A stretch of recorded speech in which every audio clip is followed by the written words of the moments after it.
and it's chapter 6. When Lockwood, George, and I arrived at the west gate of Kensal Green Cemetery at dusk that evening, we had our new silver-tipped Italian rapiers hanging at our belts and our largest duffel bags in our hands. Behind us, the sun was setting against a few puffy, pink-flecked clouds. It was the end of a perfect summer's day. Despite the beauty of the scene, our mood was sombre, our tension high. This was not a job we were undertaking lightly. The great cemeteries of London, of which Kensal Green was the oldest and finest, were relics of an age when people had a gentler relationship with the deceased.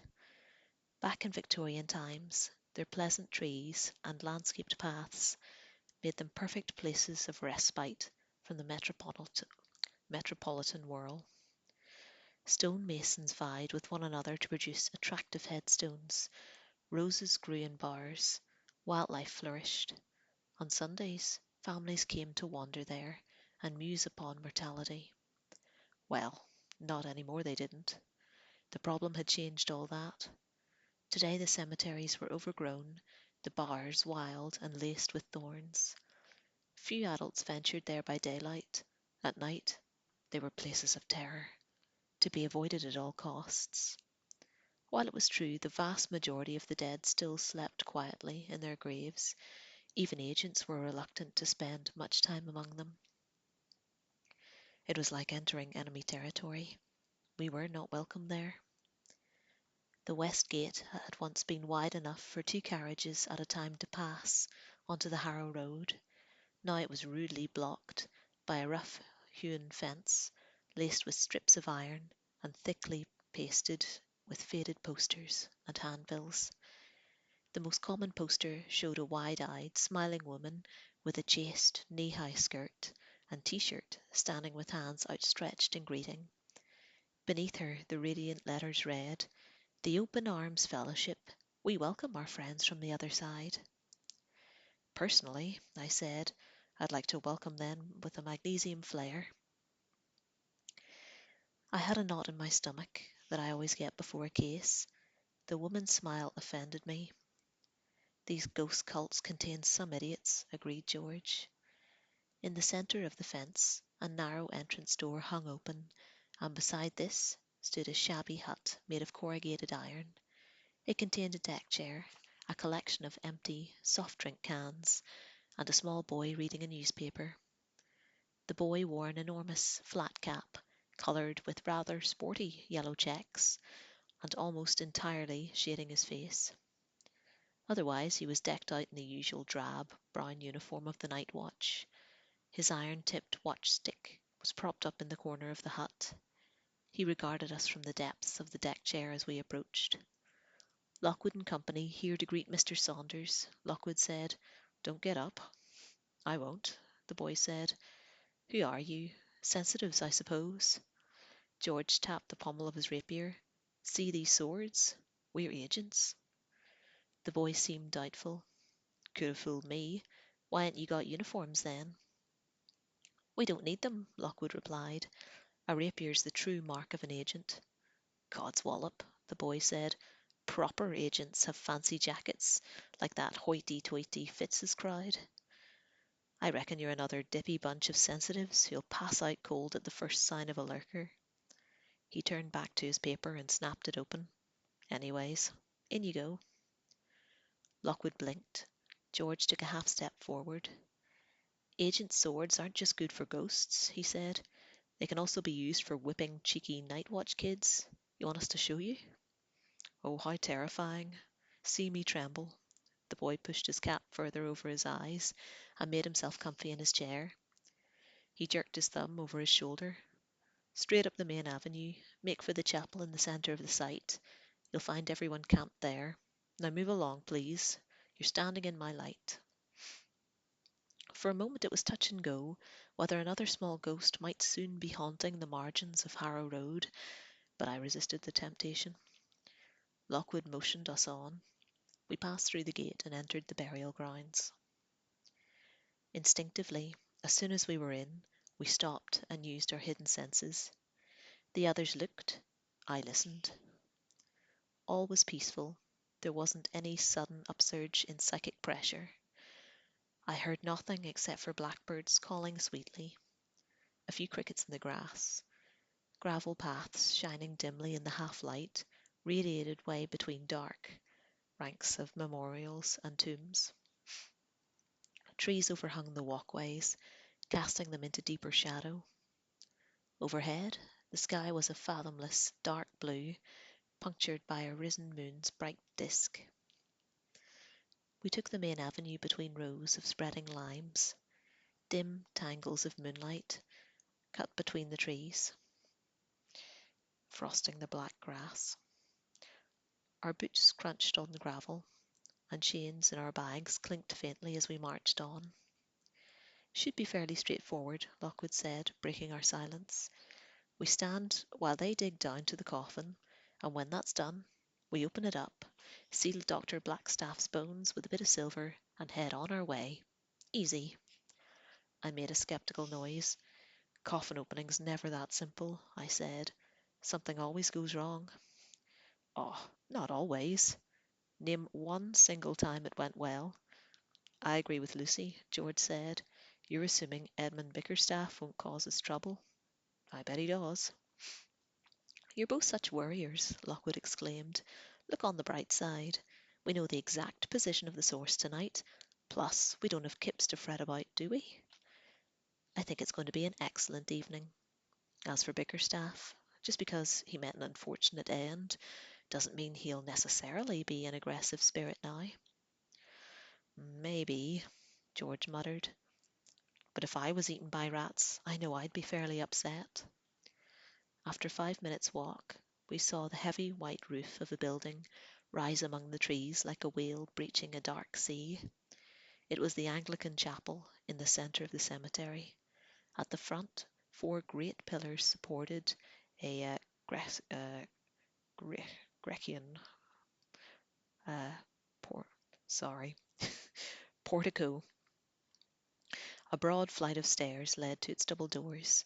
They were open. Electric light shone warmly from within. Below, half lit by hydraulic floodlights, sat two prefabricated work cabins. There were mechanical excavators, small dump trucks, skips of earth. Twists of lavender smoke came from buckets of coal burning at the edges of the camp. Evidently, we had reached the operations centre for Sweet Dreams excavation and clearance. A number of figures stood at the top of the chapel stairs, silhouetted against the open doors. We heard raised voices. Fear crackled like static in the air. George, Lockwood, and I dropped our bags on the ground beside one of the smoking buckets. We climbed the steps, hands resting on our sword hilts. The crowd's noise quietened. People moved aside, silently regarding us as we drew near. At the top of the steps, the angular, uh, trilbead figure of Mr. Saunders broke free of the thong and bustled over to make us welcome. Just in time, he said. There's been a small incident and these fools are refusing to stay. I keep telling them we have top agents arriving, but no, they want paying off. You're not getting a penny, he roared over his shoulder. Risk's what I employ you for. Not after what they've seen, a big man said. He was aggressively stubbled, with skeleton tattoos on his neck and arm, and a chunky iron necklace that hung over his shirt. Several other burly workmen stood in the crowd, along with a few frightened night watch kids clutching their watch sticks to them like comforters. I also noted a posse of teenage girls whose shapelessly floaty dresses, black eyeliner, outsized bangles, and lank armpit length hair. Sorry, I was like, that doesn't make sense. Marked them out as sensitives. Sensitives do psychic work, but refuse to ever actually fight ghosts for reasons of pacifist principle. They're generally as dippy as a summer cold and as irritating as nettle rash. We don't normally get on. Saunders glared at the man who had spoken. You should be ashamed, Norris. What next? Jumping at shades and glimmers? This thing's no shade, Norris said. Bring us some proper agents, someone shouted, not these fly-by-nights. Look at them. They don't even have nice uniforms. With a clatter of bangles, the floatiest and wettest looking of the sensitives stepped forward. Mr. Saunders, Miranda, Tricia, and I refuse to work in any sector near that grave until it's been made safe. I wish to make that clear. There was a general chorus of agreement. Several of the men shouted insults, while Saunders struggled to be heard. The crowd pressed inwards threateningly. Lockwood raised a friendly hand. "Hello, everyone," he said. He flashed them all his widest smile. The hubbub was stilled. "I'm Anthony Lockwood, of Lockwood and Company. You may have heard of us. Coombrey Carey Hall? Miss Barnett's tomb? That's us. And we're here to help you tonight, and very much like to hear what problems you've experienced. You, miss," he turned to smile upon the sensitive, "you've clearly had a terrible experience. Are you able to tell me about it?" This was classic Lockwood, friendly, considerate, empathetic. My personal impulse would have been to slap the girl soundly round the face and boot her moaning back aside into the night, which is why he's the leader and I'm not, and why I have no female friends. True to type, she batted big, moist eyes in his direction. I felt like something was rushing up beneath me. She breathed. It was about to clasp me and swallow me. Such baleful energy, such malice. I'm never going near that place again. That's nothing, one of the girls cried. Claire only felt it. I saw it. Just as dusk was falling, I swear it turned its hood and looked at me. A moment's glimpse was all it took. Ah, it made me swoon. A hood? Lockwood began. Can you tell me what it looked like? But the girl's squeaks had reignited the passions of the throng. Everyone began talking now, clutching at us. They pressed forward, pushing us against the door. We were in the centre of a ring of frightened, spotlit faces. Beyond the chapel steps, the last red light drained away across the endless ranks of headstones. Saunders gave a bellow of renewed rage. "All right, you cowards! Joplin, can you put Joplin can put you on another sector tonight, far away from that grave. Satisfied? Now get out of our way. Go on, shift." Grasping Lockwood by the arm, he shouldered his way inside the building. George and I followed, bumped and buffeted, squeezing through the closing doors. "And no severance pay," Saunders yelled through the crack. "You all still work for me." The door slammed shut, silencing the clamour of the crowd. "What a palaver," Saunders growled. "It's my mistake for trying to speed things up. I got the excavators to begin work, digging around Bickerstaff's grave an hour ago. Thought it would help you out. Then all hell broke loose, and it wasn't even dark." He took off his hat and wiped his sleeve across his forehead. "Perhaps we'll get a moment's peace in here." The chapel was a small, plainly decorated space with walls of whitewashed plaster. There was a smell of damp and also a persistent underlying chill. The three glowing gas heaters ranged across the flagstone floor did not remove. Two cheap-looking desks, each piled high with a mess of papers, sat near the heaters. Along one wall, a dusty altar stood behind a wooden rail, with a small closed door beside it, and a wooden pulpit close at hand. Above our heads rose a scalloped plaster dome. The most curious object in the room was a great block of black stone, the size and shape of a closed sarcophagus. It rested on a rectangular metal plate set into the floor below, the altar rail. I studied it with interest. "Yes, that's the catafalque, girlie," Saunders said, "an old Victorian lift for transporting coffins to the catacombs below. It uses a hydraulic mechanism, still works according to Joplin. They were using it until the problem got too bad. Where is Joplin anyhow?" Damned fool's never at his desk. He's always wandering off whenever you want him. This small incident at the Bickerstaff grave, Lockwood prompted. Please tell us what happened. Saunders rolled his eyes. Heaven only knows. Can't get any sense out of them. Some of the sensitives saw something, as you heard. Some say it was very tall, others that it wore a cloak or robe. But there's no consistency. One night watch kid said it had 7 heads. Ridiculous. I sent her home. Night watchers don't normally make up stories, George said. This is true. Most children with strong psychic abilities become agents, but if you're not good enough for that, you swallow your pride and join the night watch. It's dangerous, low-paid work, mostly taking guard duties after dark, but these kids are talented enough. We never underestimate them. Lockwood had his hands in his pockets of his long, dark coat. His eyes glinted with excitement. It's all getting curiouser and curiouser, he said. Mr. Saunders, what's the current state of the grave? Is it exposed? The men dug some way down. I believe they struck the coffin. Excellent. We can deal with it now. George here is good with a spade, aren't you, George? Well, I certainly get plenty of practice, George said. The path to the unexpected grave of Edmund Bickerstaff lay along a narrow side aisle just along the excavator's camp. Saunders led us there in silence. No one else from the camp followed. They hung back in the circle of light beneath the arc lamps, watching us go. The burial in this part of the cemetery were modest ones, mostly marked with headstones, crosses, or simple statues. It was dark overhead now.